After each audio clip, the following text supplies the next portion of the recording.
Tutorial video bersama saya, Advokat Roni Wianto.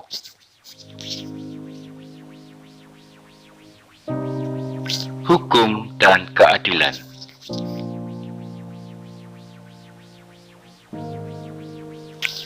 Tentang gugatan hak asuh anak.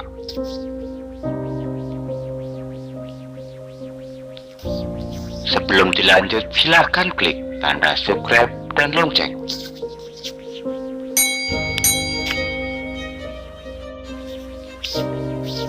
Hak pengasuhan anak.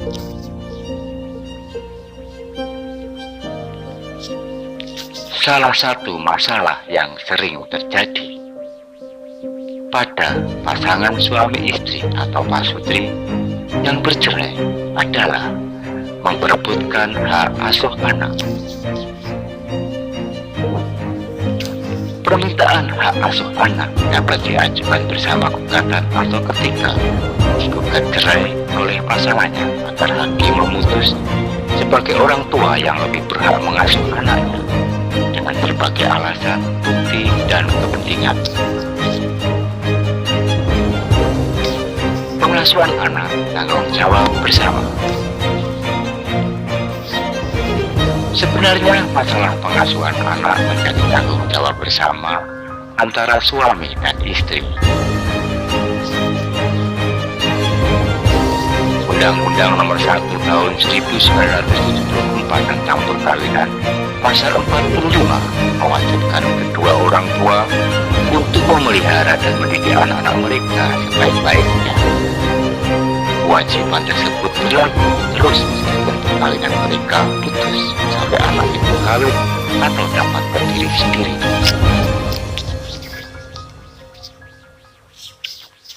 Gugatan hak asuh anak tidak selalu dikabulkan. Tidak semua gugatan hak asuh anak dikabulkan.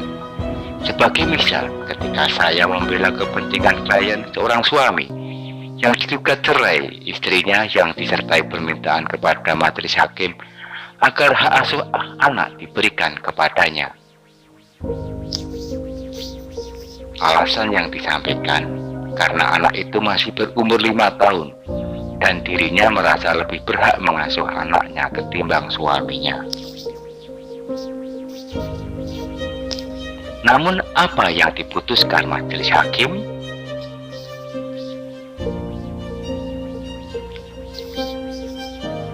Ternyata majelis hakim memberikan putusan hak asuh anak diberikan pada suaminya. Putusan hakim yang demikian dapat menimbulkan pertanyaan dalam masyarakat. Mengapa hak asuh anak yang masih berumur 5 tahun diberikan kepada ayahnya?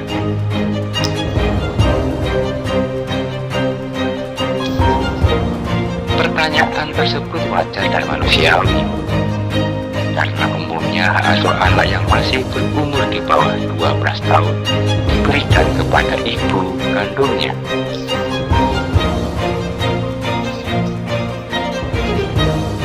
Selanjutnya,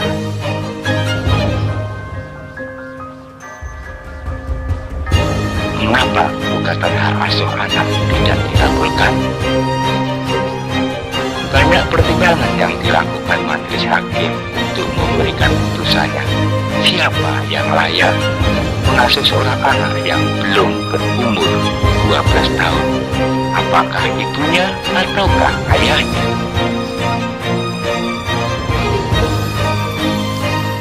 Pertimbangan majelis hakim umumnya tertuju pada kepentingan terbaik bagi anak, jaminan keselamatan jasmani dan rohani, maupun masa depan si anak.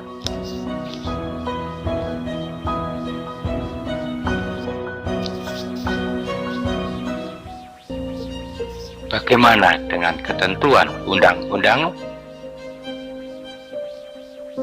Undang-Undang Perkawinan Nomor 1 Tahun 1974 sebagaimana telah diubah dengan Undang-Undang Nomor 16 Tahun 2019 maupun Peraturan Pemerintah atau disingkat PP Nomor 9 Tahun 1975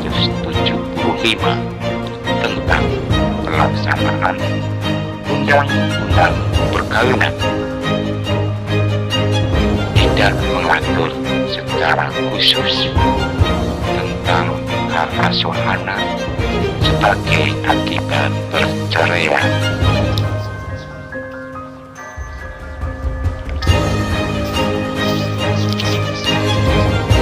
Akibat putusnya perkawinan karena perceraian, Undang-Undang Perkawinan hanya mengatur tentang pengasuhan anak tetap menjadi tanggung jawab bersama kedua orang tuanya untuk memelihara dan mendidik anak demi kepentingan anak. Tetapi bila mana ada perselisihan mengenai penguasaan anak-anak, maka menjadi kewenangan pengadilan untuk memberikan keputusan sebagaimana diatur dalam pasal 41 huruf A.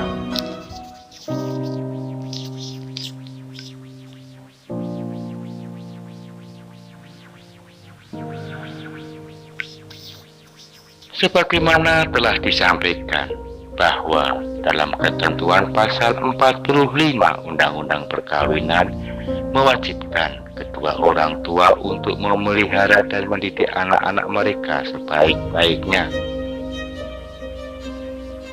Kewajiban tersebut berlaku sampai anak itu kawin atau dapat berdiri sendiri. Bahkan kewajiban tersebut berlaku terus meskipun perkawinan antara kedua orang tuanya putus atau terjadi perceraian.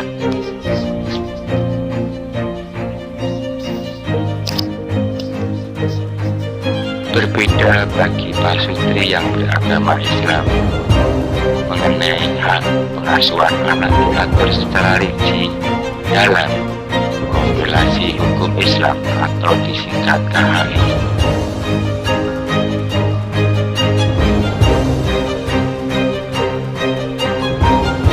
Dalam pasal 105 KHI secara tegas mengatur apabila terjadi perceraian, maka pemeliharaan anak yang belum berumur 12 tahun adalah hak ibunya. Akan tetapi jika anak yang sudah berumur 12 tahun, maka diserahkan kepada anak tersebut untuk memilih di antara ayah atau ibunya sebagai pemegang hak pemeliharaannya.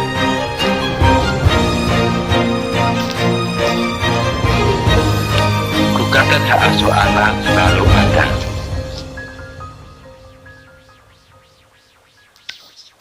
Tidak di sini atau di sana. Di sana sini gugatan hak asuh anak sering mewarnai sidang perceraian, baik di pengadilan negeri maupun di pengadilan agama.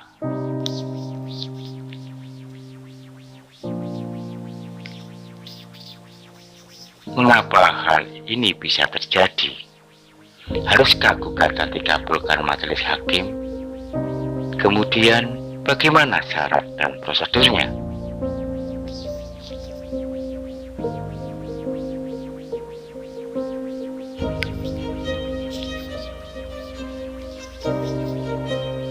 Alasan gugatan hak asuh anak. Sebelum dilakukan gugatan hak asuh anak, sebenarnya tidak sederhana kita bayangkan. Tidak hanya sekedar melihat ketentuan hukum yang berlaku atau hanya melihat umur si anak.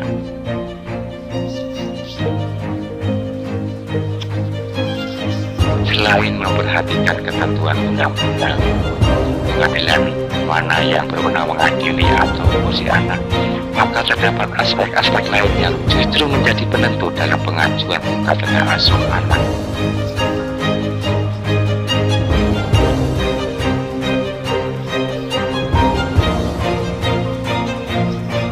Beberapa aspek gugatan hak asuh anak.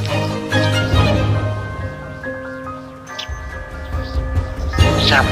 Umur anak. Umumnya masyarakat berpendapat bahwa sebelum anak yang mencapai umur 12 tahun, hak pengasuhan anak menurut hukum berada di tangan ibu. Anak yang berumur lebih dari 18 tahun diberikan hak untuk memilih pengasuhnya, ayahnya atau ibunya.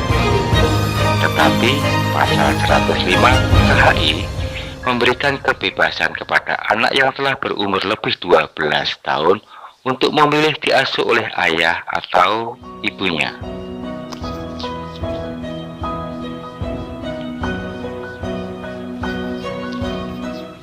Dua, kondisi emosional. Kedekatan ikatan emosional antara calon pengasuh dengan si anak akan menjadi pertimbangan hakim untuk menentukan siapa yang jadi pengasuhnya. Selain itu, karakter, sikap maupun kejiwaan orang tua juga menjadi pertimbangan hakim. 3. Kemampuan orang tua. Selain kemampuan finansial, kemampuan menjamin keselamatan fisik dan rohani serta kasih sayang akan menjadi pertimbangan hakim.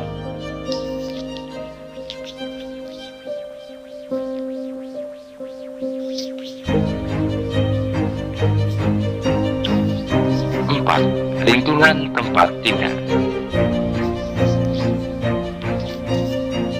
Lingkungan calon tempat tinggal bagi si anak juga menjadi pertimbangan hakim karena erat kaitannya dengan perkembangan kejiwaan, psikologis maupun kemandirian si anak. 5. Pertimbangan lainnya. Tidak setiap gugatan hak asuh anak memiliki pertimbangan sama, tergantung permasalahan yang dihadapi kasus maupun fakta di lapangan.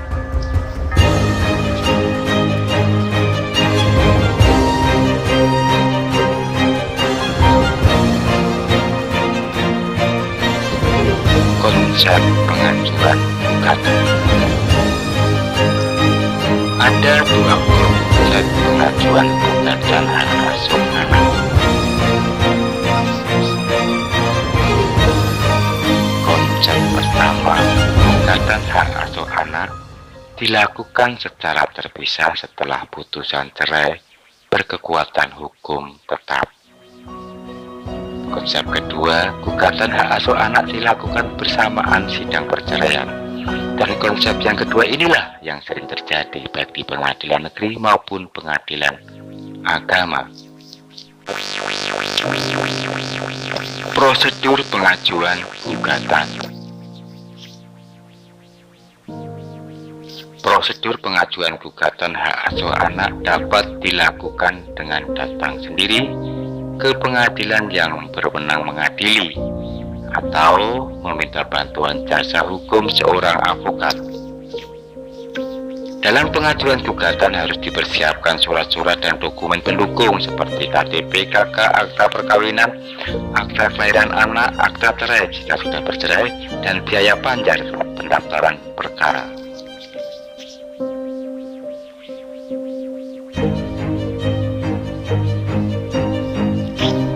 Pengadilan yang dimaksud adalah pengadilan agama bagi mereka yang beragama Islam dan pengadilan negeri bagi mereka yang beragama non-Islam.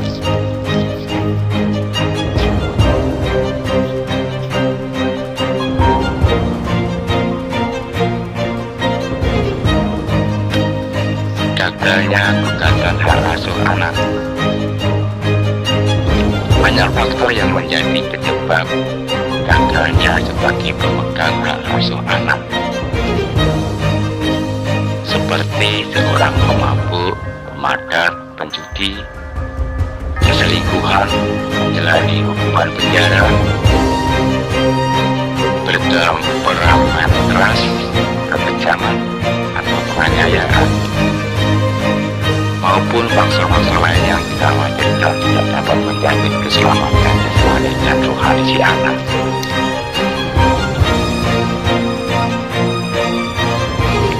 Demikian penjelasan singkat tentang gugatan hak asuh anak.